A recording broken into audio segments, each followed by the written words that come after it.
Hola, soy Lourdes Morales, soy coordinadora de la Red por la Rendición de Cuentas del Centro de Investigación y Docencia Económicas.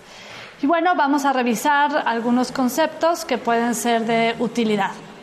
El primero es, ¿qué es rendición de cuentas o a qué nos referimos cuando hablamos de rendición de cuentas?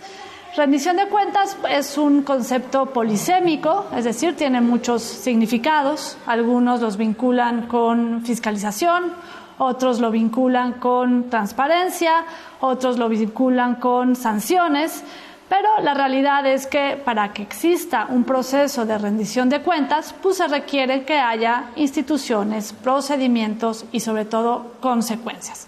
Ya hay algunos componentes que son fundamentales de la rendición de cuentas, sin los cuales no podríamos pensar en rendición de cuentas. El primero es la información.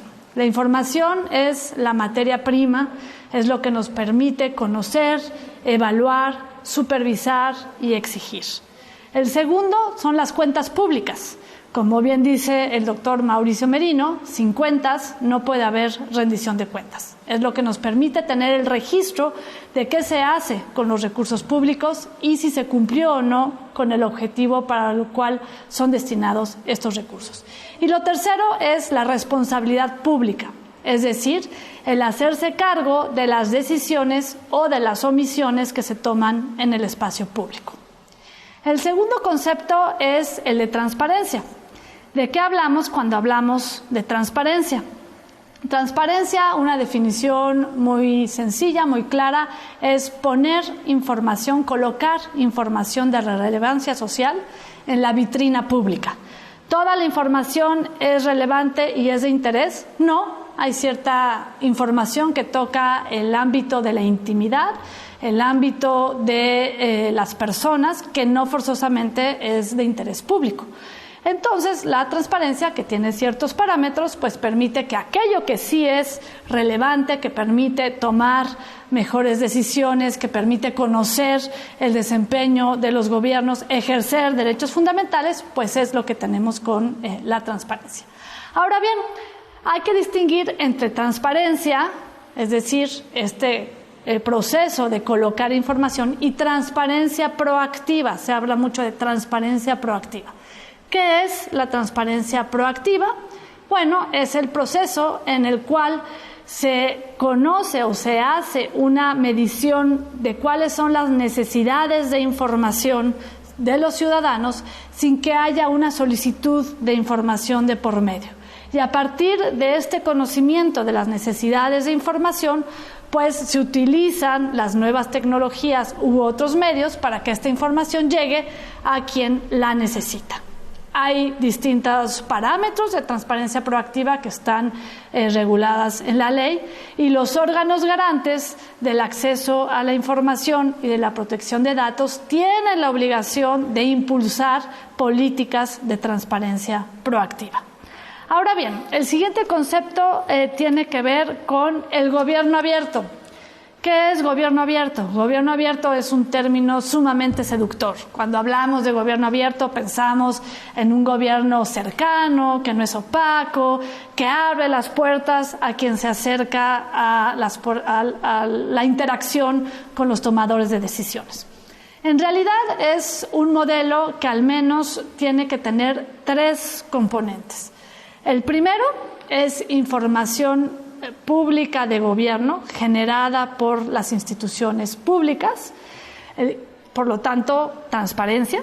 El segundo componente es la participación ciudadana, y cuando hablamos de participación ciudadana, pues hay distintos niveles. Es aquel involucramiento que tienen los ciudadanos en los asuntos públicos. Entonces, es el segundo componente.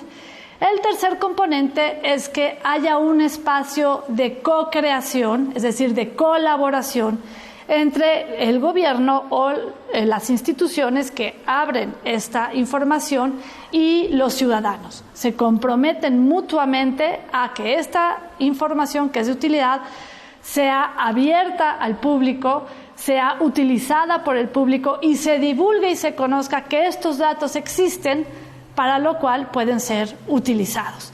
Hay el modelo de la Alianza para el Gobierno Abierto, que es este modelo que impulsó en el 2009 el presidente Obama y que hoy en día han suscrito más de 70 países del mundo. Sin embargo, no es el único modelo. Modelos de gobierno abierto puede haber varios. Hay un tipo de modelo que se está impulsando para América Latina, que es el Estado abierto, es decir, no solo los poderes ejecutivos, sino los 3 poderes públicos, y hay experiencias que vale la pena supervisar, como por ejemplo las que tienen que ver con contrataciones abiertas, y permite darle seguimiento a las obras públicas y a los recursos que se invierten en obras públicas de gobierno.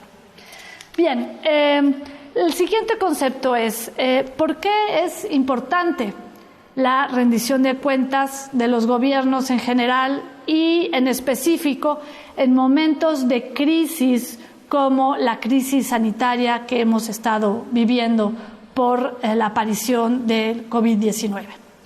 Bien, pues la rendición de cuentas es fundamental para cualquier buen ejercicio de gobierno.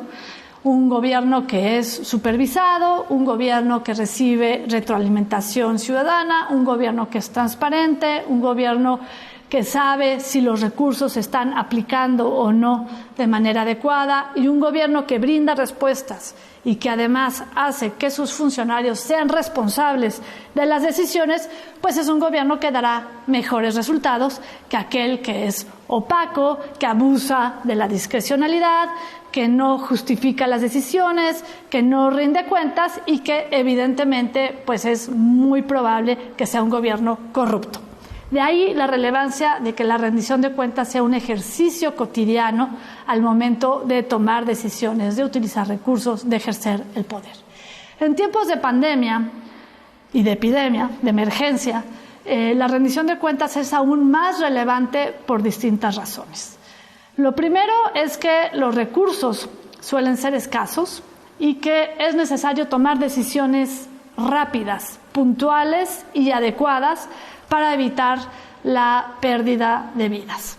Entonces, la rendición de cuentas pues permite que se genere información, que se tengan archivos a tiempo, que se tengan en orden los archivos que permitirán la gestión de la información, que se tengan claras las cadenas de mando y quién es responsable de qué, que se puedan diseñar políticas adecuadas en el corto, mediano, largo plazo, que se pueda evaluar si esas políticas y esas acciones están dando los resultados que se esperaban o no, y en caso de que no sea así, se pueda corregir y que, se puedan priorizar acciones en un contexto, insisto, de recursos humanos, financieros y técnicos limitados.